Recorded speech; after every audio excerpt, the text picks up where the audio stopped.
Seward Park Criterium 5:30 race. This was a last second decision for me to join. I was going to do the 6 p.m. race, but I just couldn't wait. The track was going clockwise tonight, which was different than what I was planning on. But right before the start of this race, my Garmin decided to do an update. And as a result, I wasn't able to start it till the end of the first lap, and it dropped out all my power meter data. So no power, no cadence. This is my first Seward Park crit. I've been on this course just by myself, but going in the other direction. So this is my first time doing it clockwise. Originally I wasn't too excited that they were going to do it clockwise tonight, but actually I kind of prefer this. It suits my style. The lap ends with a shorter but steeper climb, and I don't really hit peak power till the top of the climb, which is right where the finish line is. So since I'm new to this crit and this direction, I'm making sure I'm following people who know what they're doing, see what lines they take through the corners.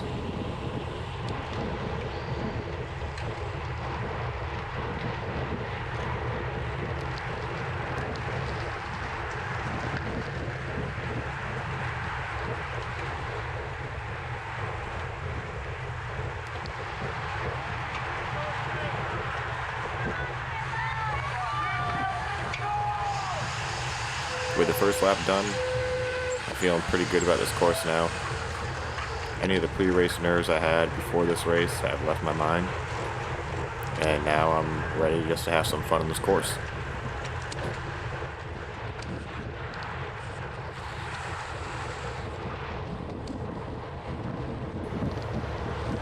So this is the part of the course where I can make my biggest moves.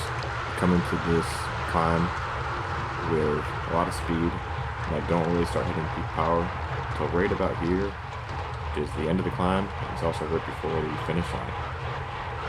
So this is a great spot for me to move up. On top of that, it's also right before we enter the most technical and tightest corner. So that allows me to get the best line. And although I was going to take it easy this race, just use it as a warm-up, I do move to the front, mainly just to try to see what it's like to take a lap at speed without anyone else in the way. And I'm also using this lap to find out what parts of the course I'm slower at that other people are able to catch me. It appears it's on this section of the course. It's probably just because I'm not putting out a lot of power, because I know there's a high-speed corner coming up, and I'm still trying to figure out the exit of this turn. The end of this turn's actually wider than I think at the time, because it opens up into a parking lot. So later on in the race, I realized I could take the turn at a much higher speed. And this course has very few flat or straight sections. You're either climbing, descending, or turning. So this is a different race than what I've been used to so far. On this course, being able to take a better line through a turn is more beneficial than being in a draft, especially since the race is only 25 minutes long. So one thing that made this race challenging that the other 2 races didn't have to contend with are lapped riders. In this race, once you're lapped, they don't pull you. You can keep racing with the group.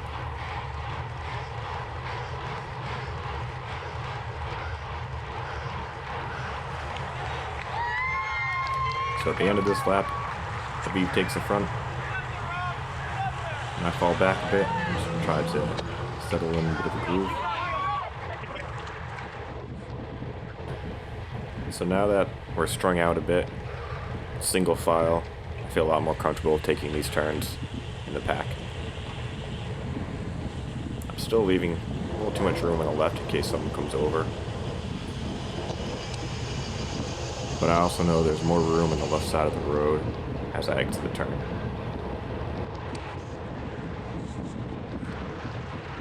So So on the descent, Aviv gained a lot of distance from us. But as we come to the start-finish, the field compresses a bunch. So again, this is telling me just because you have a big gap at the beginning of a lap, doesn't mean it's going to stay till the start-finish.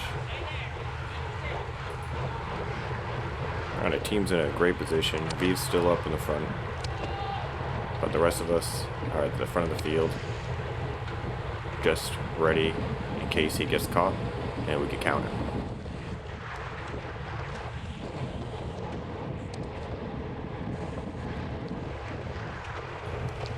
So at the beginning of the climb, we had lap riders on both sides of the course. And as we start this pre-lap, we have another lap rider right at the sharpest turn. This is going to happen more and more throughout the race. The lap riders just become evenly spread out through the whole course that we're constantly moving around.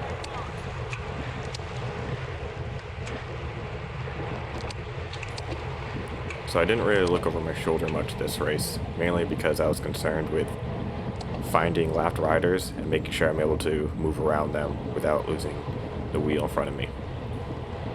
So only by reviewing this footage now do I see that we actually split the field up. And if I'd known that, I probably would have taken some better lines through this turn. But I keep thinking that there's people right behind me.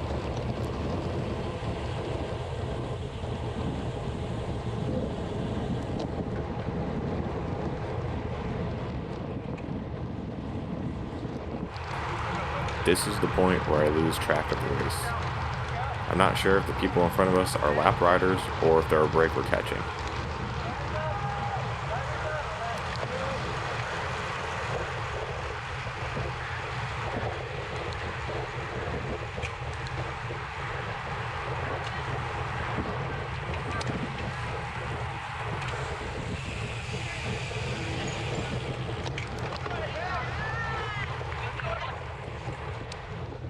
But now that I see Aviv, I figure we are the front of the race, and I see Aiden attack, and that just confirms it.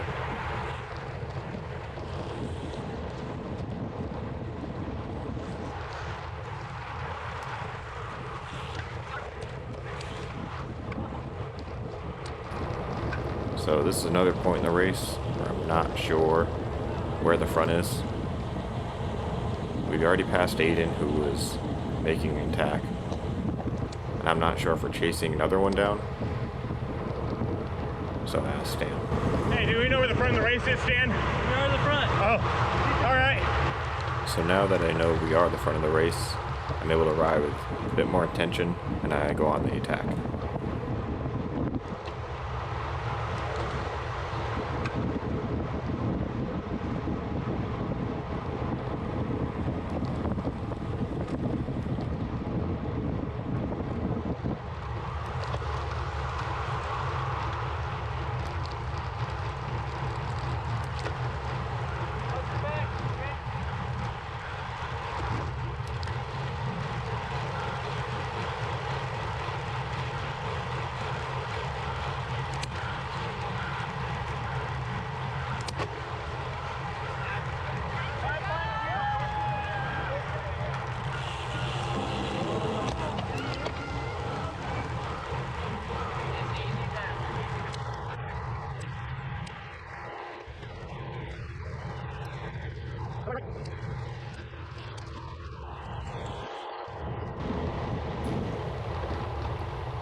So at this point I get a little distracted with this lap rider on the left. But thankfully Oliver checks behind and sees that Audi's coming and tells me to pick up the pace. On your right.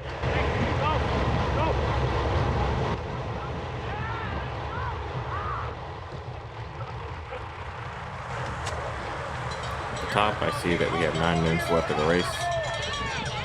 So I move to the back just to save a little bit of energy to attack on the last lap.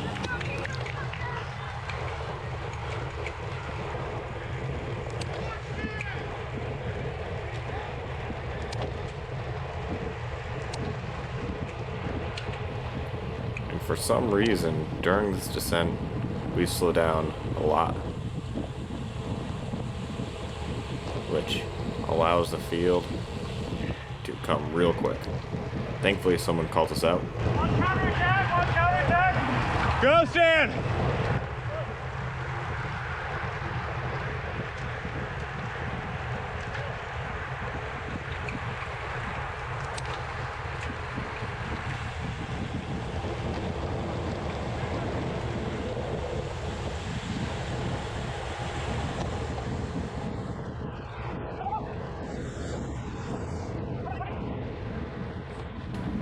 So that's Stan up front. A few people chasing him, but we're right behind that chase group. And on this turn, we go 4 wide, which is probably a little too much. Whoa!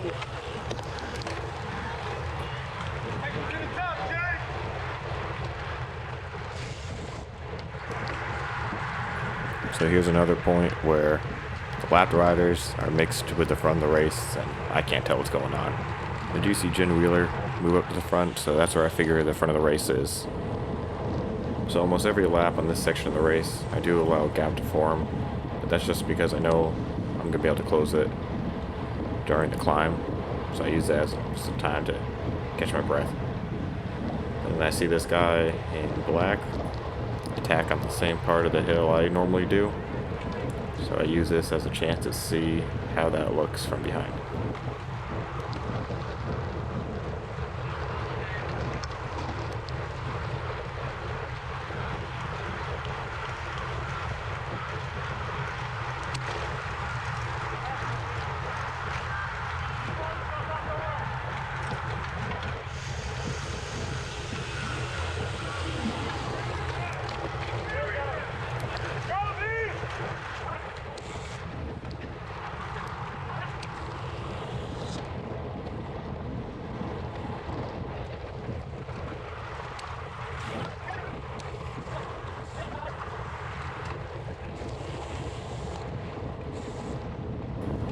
So with all the lapped riders we encountered during the descent, I lost track of the front, and I thought we caught up with Aviv, but he's still out front,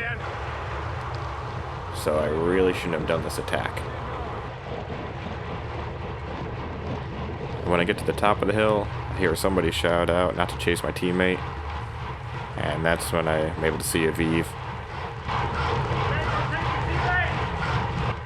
So I put a stop to the attack.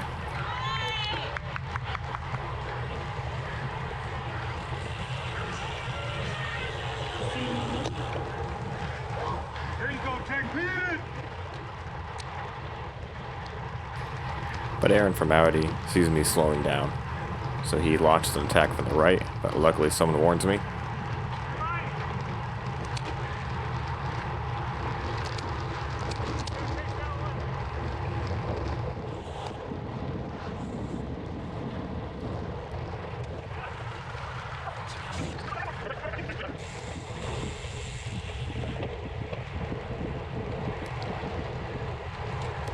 From the right, Liquid Velo tries to chase down Aviv, but Scout's on it.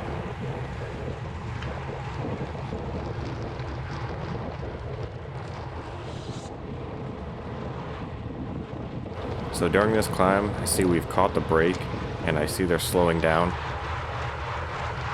So I start the counterattack right now before Aaron gets a chance to. That's why I move over to the left, so I can get the good position for this tight turn. And there's World Tour Pro Keel Reinen from Trek on the left. He decided to join this race.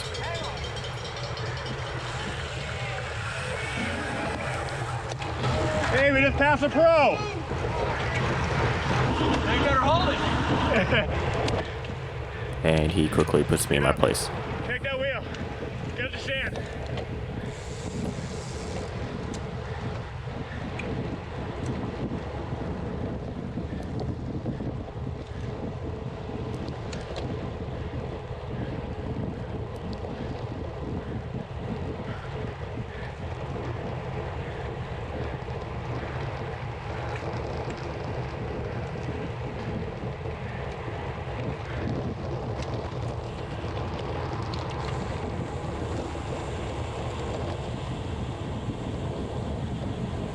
So at the bottom of this descent, I allow that gap to form again.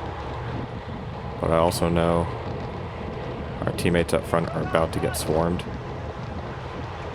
So I want to make sure I have enough speed so I come over the top of them without any other teams getting around us. Scout helps out. Gives me a bit of a lead out at the beginning of the climb.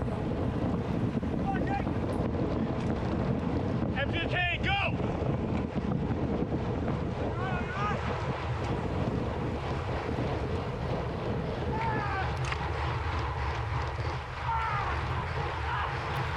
Scout's able to get first.